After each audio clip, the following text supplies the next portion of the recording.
ഈ 11 മണിക്ക് തുടങ്ങി വൈകിട്ട് 6 മണി വരെ അത്രയും ദീർഘമുള്ള ഒരു മൊഴി രേഖപ്പെടുത്തലാണെന്നാണ് പറയുന്നത്. എന്തൊക്കെയായിരുന്നു, എങ്ങനെയൊക്കെയായിരുന്നു?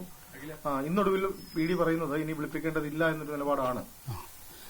അപ്പോൾ നമുക്കറിയാം, ഈ തൃശ്ശൂര് കരുവന്നൂര് സഹകരണ ബാങ്കുമായി ബന്ധപ്പെട്ടുകൊണ്ടുള്ള വിവാദങ്ങൾ ഉയർന്നു വന്നിട്ട് ഇപ്പോൾ വളരെ പ്രത്യക്ഷത്തിൽ വന്നത് 2022 ശേഷമാണ്.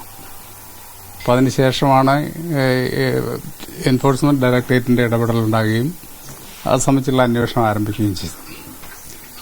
നമുക്കറിയാം, നിരവധി വ്യക്തികളെ അതുമായി ബന്ധപ്പെട്ടുകൊണ്ടുള്ള മൊഴിയെടുക്കാൻ വേണ്ടി ED വിളിപ്പിക്കുകയുണ്ടായി. ഇപ്പോൾ അവസാനത്തെ മൊഴിയെടുത്ത് കഴിഞ്ഞ ഏപ്രിലാണ്, ഏകദേശം 1 വർഷമാകാറായി. ആ സമയത്താണ് എനിക്ക് ED നോട്ടീസ് നൽകിയത്. നോട്ടീസ് നൽകിയതുമായി ബന്ധപ്പെട്ടുകൊണ്ട് ചില വിവാദങ്ങളൊക്കെ ചില ആളുകൾ ഉണ്ടാക്കാൻ വേണ്ടി ശ്രമിച്ചു. എനിക്ക് നോട്ടീസ് തന്നിട്ട് ഞാൻ ഹാജരായില്ല എന്നുള്ള പ്രചരണമാണ് നടത്തിയത്. എനിക്ക് ED നോട്ടീസ് തന്നത് ഇന്ത്യൻ പാർലമെന്റ് നടക്കുന്ന സമയത്താണ്. അതായത് ഇന്ത്യൻ പാർലമെന്റ് മാർച്ച് 13 നടക്കുകയാണ്. ആ 13 EDയുടെ മുമ്പിൽ ഹാജരാകണം എന്ന് പറഞ്ഞാണ് നോട്ടീസ് നൽകിയത്. സ്വാഭാവികമായിട്ടും ഇന്ത്യൻ പാർലമെന്റ് നടക്കുന്ന സമയത്ത് EDയുടെ മുമ്പിൽ ഹാജരാകാൻ പ്രയാസമുണ്ട് എന്നുള്ള കാര്യം EDയെ അറിയിക്കുകയും അതനുസരിച്ചുകൊണ്ട് 16 കഴിഞ്ഞ് 17-ാം തീയതി വീണ്ടും ഹാജരാകാൻ പറഞ്ഞ് നോട്ടീസ് നൽകിയത്. 17-ാം തീയതി ഹാജരാകാൻ കഴിയാത്തൊരു സാഹചര്യത്തിന്റെ കുടുംബപരമായിട്ടുള്ള ഒരു പ്രശ്നമുണ്ടായിരുന്നു. അത് സംബന്ധിച്ച് വലിയ വിവാദം ഉണ്ടാക്കാൻ വേണ്ടി ശ്രമിച്ചു. എന്റെ ഏറ്റവും പ്രിയപ്പെട്ട അമ്മ വിട്ടുപോയ ഒരു സന്ദർഭമായിരുന്നു. ആ സമയത്ത് പോലും നമ്മളെ ആക്രമിക്കാൻ വേണ്ടിയുള്ള ചില സമീപനങ്ങൾ ചില ഭാഗത്തുനിന്നുണ്ടായി. അതിനുശേഷം ഞാൻ കൃത്യമായിട്ട് EDയെ അറിയിച്ചു, പാർലമെന്റ് കഴിഞ്ഞാൽ, പാർട്ടി കോൺഗ്രസ് കഴിഞ്ഞാൽ ഏത് സമയത്തും എവിടെ വിളിച്ചാലും എത്താമെന്ന് പറഞ്ഞു. കാരണം നമുക്കതിൽ ഭയപ്പാടിന്റെ കാര്യമില്ല. ചിലവർ പറഞ്ഞെന്താ, മുൻകൂർ കോടതിയിൽ പോയിട്ട് എന്തെങ്കിലും അന്വേഷണം തടസ്സപ്പെടുത്താൻ വേണ്ടിയുള്ള ഇടപെടൽ നടത്താൻ വേണ്ടിയാണ്, അല്ലെങ്കിൽ ഒളിച്ചോടുകയാണെന്നൊക്കെ പറഞ്ഞ് പല പ്രചരണങ്ങൾ നടത്തി. കൃത്യമായിട്ട് നമുക്ക് കൂടുതൽ കാര്യങ്ങൾ ചെയ്യേണ്ടതുണ്ടായിരുന്നു. പാർട്ടി കോൺഗ്രസുമായി ബന്ധപ്പെട്ടും അതുപോലെ ഇന്ത്യൻ പാർലമെന്റിൽ ഇടപെടേണ്ട കാര്യമുണ്ടായിരുന്നു. അതുകൊണ്ട് തന്നെയാണ് അതിനുശേഷം അന്വേഷണത്തിന്റെ ഭാഗമായിട്ട് എത്താമെന്ന് EDയോട് നമ്മൾ പറഞ്ഞു. അതിന്റെ അടിസ്ഥാനത്തിലാണ് 8-ാം തീയതി ഇന്നലെ EDയുടെ മുൻപിൽ ഹാജരാകുകയുണ്ടായി. ഈ പറഞ്ഞ പോലെ അവിടുത്തെ 8 മണിക്കൂർ 10 മണിക്കൂർ എന്നൊക്കെ ഓരോരുത്തരിങ്ങനെ അതിങ്ങനെ പറയാൻ വേണ്ടി അത്ര എന്താ വെച്ചാൽ മൊഴി രേഖപ്പെടുത്തുകയാണ്. അപ്പോൾ പല ക്വസ്റ്റ്യൻസും ഉണ്ടാവും. സാധാരണ രീതിയിൽ ക്വസ്റ്റ്യൻസ് അവർ പറയും, അത് നമ്മൾ എഴുതിയെടുക്കുകയും അതിന്റെ റിപ്ലൈ നൽകുന്നതും എഴുതി കൊടുക്കുകയും ചെയ്യണം, അങ്ങനെയാണ്. പക്ഷെ എന്റെ കാര്യത്തിൽ അങ്ങനെ ഉണ്ടായില്ല. ഞാൻ അവർ ചോദിച്ച ചോദ്യങ്ങൾക്കെല്ലാം കൃത്യമായിട്ട് റിപ്ലൈ നൽകി. അതുകൊണ്ടാണ് കുറച്ചും കൂടി അവർ, അല്ലെങ്കിൽ നിങ്ങൾക്ക് എഴുതാമായിരുന്നു 14 മണിക്കൂർ അല്ലെങ്കിൽ 22 മണിക്കൂർ ചോദ്യം ചെയ്തൊന്നും എഴുതായിരുന്നു. അപ്പോൾ പെട്ടെന്ന് ഇംഗ്ലീഷ് തന്നെ ടൈപ്പ് ചെയ്യാൻ അവർക്ക് കഴിഞ്ഞതുകൊണ്ട് കുറച്ചുകൂടി വേഗം. പിന്നെ ത്രൂ ഔട്ട് ചോദ്യം ചെയ്യൽ പോയി സാധാരണഗതിയിൽ ചോദ്യം ചെയ്യാന്ന് പറയുമ്പോൾ പോലീസ് സ്റ്റേഷനിൽ ചോദ്യം ചെയ്യുന്ന പോലെയാണെന്നുള്ളതാണ് നമ്മുടെ ഒരു ധാരണ. അന്നും വ്യത്യസ്തമായിട്ടാണ്. ഓരോ മൊഴിയുടെ അടിസ്ഥാനത്തിൽ, ഓരോരുത്തർ പറഞ്ഞതിന്റെ അടിസ്ഥാനത്തിൽ നമ്മുടെ ഇൻവോൾവ്മെന്റ് എന്താണ് അതിൽ എന്നുള്ളതാണ് അവർക്ക് അറിയേണ്ടത്. എന്റെ ഡീറ്റെയിൽസ് എല്ലാം നേരത്തെ തന്നെ ഞാൻ കൊടുത്തിരുന്നു. അതാണ് അതിന്റെ പ്രത്യേകത.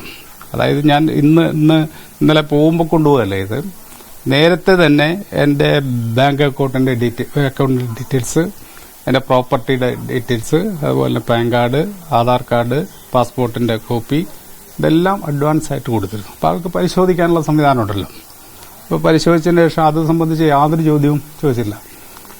അവർ ഡീറ്റെയിൽസ് കിട്ടിക്കഴിഞ്ഞപ്പോൾ അവർക്ക് അത് പിന്നെ ചോദിക്കേണ്ട കാര്യമില്ല എന്നുള്ളത് ബോധ്യപ്പെട്ടു.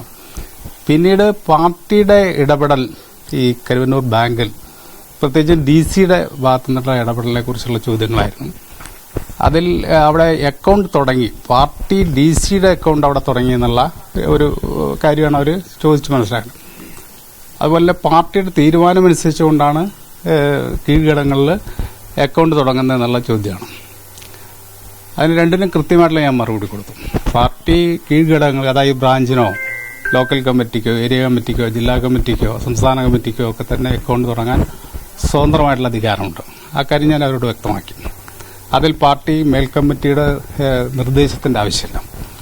ഇത് ബോധപൂർവം ഒരു പുകമറ സൃഷ്ടിക്കാൻ കഴിയും. ഇങ്ങനെ പരസ്യമായിട്ടും 8 മണിക്കൂർ ചോദ്യം ചെയ്തു, 10 മണിക്കൂർ ചോദ്യം ചെയ്തു, മറ്റേ ചോദ്യം ചെയ്തു എന്നൊക്കെ പറഞ്ഞൊരു പൊതുവെ ഒരു ഹരാസ്മെന്റിനോ അല്ലെങ്കിൽ നമ്മളെ ഒന്ന് ഡിമോറലൈസ് ചെയ്യാനൊക്കെ കഴിയുമെന്നുള്ള പരീക്ഷണമാണ്. പക്ഷേ അത് സാധിക്കില്ല. കാരണം നമ്മുടെ ജീവിതത്തിൽ എന്താണ് എന്നുള്ള കാര്യം അവർ കൃത്യമായിട്ട് പഠിച്ചിട്ടുണ്ട്.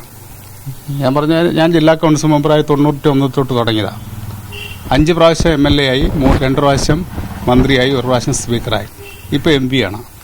അതിന്റെ വരുമാനം തന്നെ കാൽക്കുലേറ്റ് ചെയ്താൽ മതി. ഒരു നയാ പൈസ പോലും നമ്മൾ അത് വെച്ചിട്ട് സമ്പാദിച്ചിട്ടില്ല എന്നുള്ളത് അവർ ആ ഡീറ്റെയിൽ നോക്കിയപ്പോൾ തന്നെ അവർക്ക് മനസ്സിലായി. അതവർക്ക് ബോധ്യം വന്നു. നമ്മൾ എന്തെങ്കിലും തരത്തിൽ പൊതുജനങ്ങളിൽ നിന്നോ അല്ലെങ്കിൽ മറ്റ് സ്ഥാപനങ്ങളിൽ നിന്നോ ഒരു അഴിമതി നടത്താനോ അതിനൊന്നും കൂട്ടുനിൽക്കില്ല എന്നുള്ള കാര്യവും അത് പല മൊഴികളിൽ നിന്ന് അവർക്ക് കൃത്യമായിട്ട് മനസ്സിലായിട്ടു.